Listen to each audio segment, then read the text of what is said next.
여러분 안녕하십니까.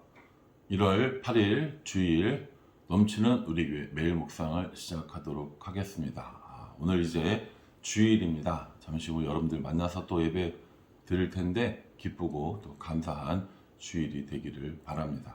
오늘 본문은 민수기 5장 1절부터 10절까지 말씀입니다. 민수기가 읽기가 쉽지 않은 책임은 분명하지만 그래도 또 이렇게 차근차근 묵상하니 재밌는 구석이 분명히 있습니다. 또 나름대로 막 무질서하게 이것저것 써놓은 것 같아 보여도 나름대로는 체계적으로 꼭 필요한 말씀들을 기록한 책임은 분명합니다. 읽는 우리가 배경적인 지식이나 또 이렇게 자세히 읽어보는 노력이 없어서 그렇지 민수기는 역시 시작을 하는 데 있어서 굉장히 좋은 책이고, 그래서 매일 성경을 큐티하는 우리들에게는 참 좋은 기회라고 저는 생각을 합니다. 이제 5장에 들어가게 되는데요. 1장부터 4장까지의 내용을 간단하게 정리를 하면 이제 광야로 새로운 출발을 나가기 전에 외적으로 어떠한 모습을 갖춰야 하는가에 대해서 설명하고 있습니다. 인구조사를 했고 성막을 중심으로 레위인들을 배열을 했고 그들이 어떠한 일을 해야 하는지를 지난 시간까지 살펴보았습니다.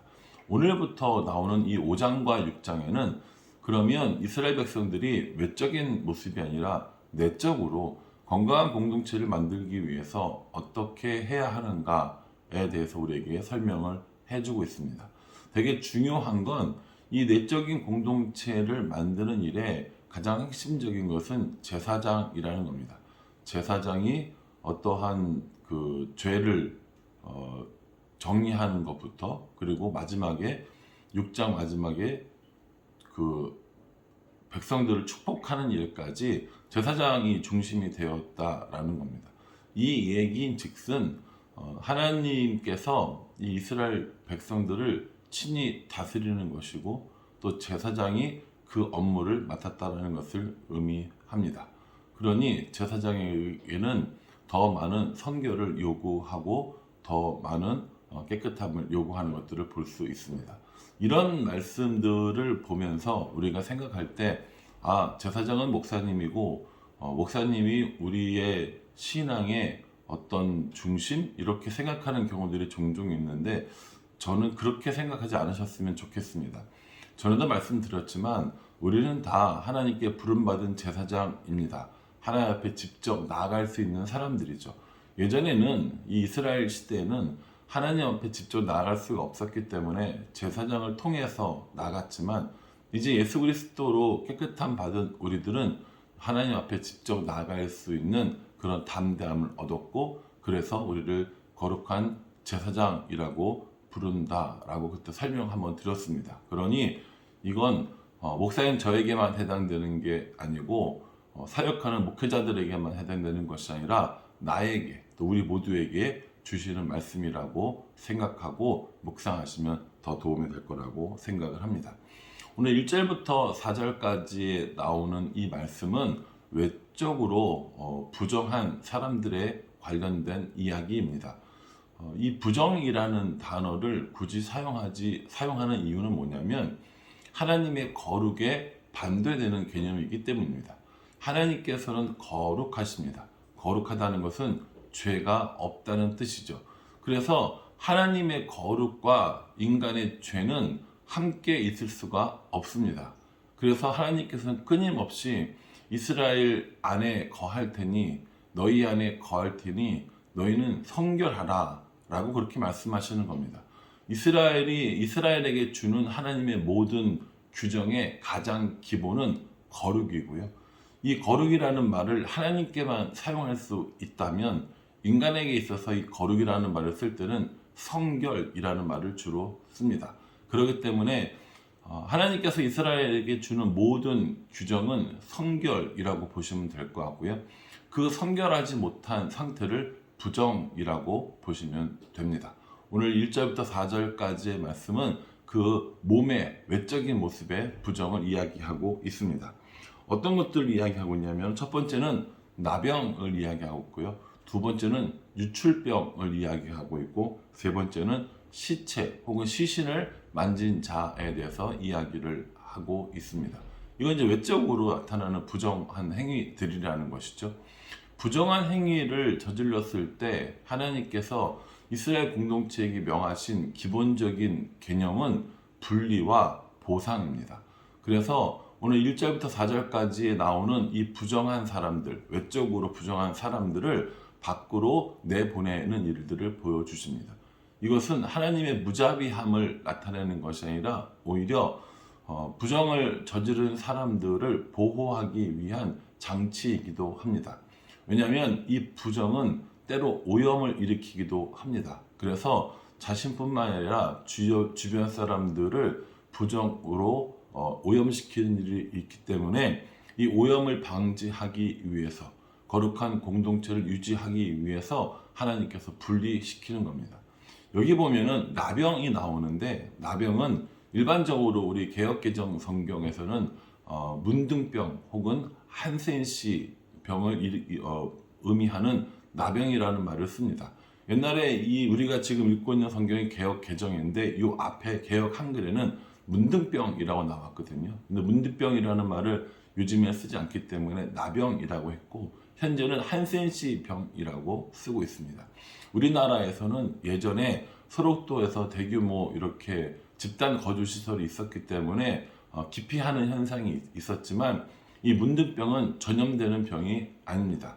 문둥병에 관해서 나중에 한번 설교할 일이 있을 텐데, 이 문둥병 자체가 사람들에게 전염되는 병은 아니라고 나와 있습니다. 그러면 왜 이렇게 하나님으로부터 부정하다는 인식을 받게 되었는지 사실은 정확히 알 수 없습니다. 그리고 이 나병이라고 번역된 단어가 단순히 문둥병만을 의미하지도 않습니다. 현대 신학자들은 이 나병이라고 번역되어져 있는 이 단어를 각종 피부 질환으로 보고 있습니다. 그래서 피부에 문제가 생겨서 그것이 겉으로 드러나 보이는 질병, 그것을 통칭하는 단어로 이해하고 있습니다. 이것이 전염돼서가 아니라 드러나 보이는 현상이기 때문에 그렇지 않을까라고 생각을 하고 있습니다. 그리고 유출병이라는 것은 몸 밖으로 피가 새어져 나오는 그런 현상을 의미합니다. 이런 현상은 주로 여자들에게 많이 일어나는 현상인데요. 오늘 성경에 보면 여자들만이라고 얘기하지 않고 있습니다. 남녀를 물론하고 라고 표현하고 있습니다. 그러니 나병, 그리고 유출병, 그리고 시체를 만지는 이 부정에 대해서 남녀 혹은 외국인을 구별하거나 계층을 구별하는 일은 아무것도 없습니다. 때로 우리는 다른 사람들을 우리와 다른 사람으로 혹은 틀린 사람으로 구분 지을 때 나이, 인종, 지위 등을 이용하지만, 하나님께서는 하나님과 사람 사이에 나타나는 부정에 관해서만 이야기한다는 건 우리에게 주시는 영적 의미가 굉장히 크다고 볼 수 있습니다. 이렇게 1절부터 4절까지의 말씀은 분리에 관해서, 부정에 대한 분리에 대해서 이야기를 하고 있다면, 5절부터 10절까지 나오는 말씀은 분리가 아니라 보상에 대해서 이야기를 하고 있습니다. 이 보상에 되게 중요한 것이 있는데 두 가지입니다. 하나는 자복이고요, 하나는 보상입니다. 어떤 사람이 죄를 지었을 때 그것을 감추려는 시도 자체가 하나님 앞에, 그리고 공동체 앞에 부정한 것이 된다는 겁니다. 그래서 그 사람은 죄를 자복해야 하고, 그 자복에 따른 배상을 해야 한다는 겁니다. 배상으로만 끝나서도 안 되고 자복으로만 끝나서도 안 된다는 것을 우리에게 알려주고 있습니다. 자신이 저지른 부정에 대해서 하나님과 사람들 앞에 스스로 고백하는 것이 자복이고요. 그 잘못한 것에 대해서 물질적으로 배상해 주는 게 맞다고 얘기합니다. 여기서는 규정상으로 이야기를 해서 5분의 1을 더한 것을 배상하라고 이야기하고 있습니다. 우리가 지금 따지는 걸로 하면 20%의 것들을 더 추가해서 보상하라고 이야기합니다. 그러니 주로 물질적인 것들 혹은 물질로 이렇게 계산할 수 있는 것들을 의미하는 거겠죠. 그래서 1절에서 4절까지 나오는 것은 몸으로 혹은 겉으로 드러나는 부정에 대해서, 그리고 5절부터 10절까지의 말씀에는 몸으로 드러나고 사람들이 알 수는 없지만 스스로 부정하게 되어서 하나님과 사람 앞에 고백하는 이런 죄에 대해서 이야기를 하고 있는 것입니다. 앞으로 우리가 이제 5장과 6장을 살펴보면서 가장 중요하게 생각해야 하는 부분이 바로 이 부분입니다. 하나님께서는 우리에게 성결을 요구하셨고 그 성결을 유지하기 위한 여러 가지 율법들을 주셨다는 겁니다. 그리고 그 율법들을 중심으로 하나님과 함께 살려는 노력들이 필요하다는 것을 우리에게 말씀해 주고 있습니다. 배상을 해야 하는데 배상을 받아야 되는 피해자가 만약에 없거나 그럴 수 없는 상황이라면 친족들에게 그것을 배상하고 또 그것도 여의치 않을 경우에는 제사장에게 이것을 배상할 것을 이야기를 하고 있습니다. 이것은 피해자가 없거나 받을 수 없는 상태가 되었을 때 그 죄가, 그 부정이 덮어지는 것을 방지하고 반드시 해결하라라는 의미를 가지고 있습니다. 그래서 피해자 본인에게 배상하고 그게 안 되면 친족, 다시 말해서 관련된 사람들에게 배상을 하고 그렇게도 안 될 경우에는 제사장에게 배상해서 이 모든 것들을 정확하게 마무리 지어라, 그렇게 말씀하고 있는 것입니다.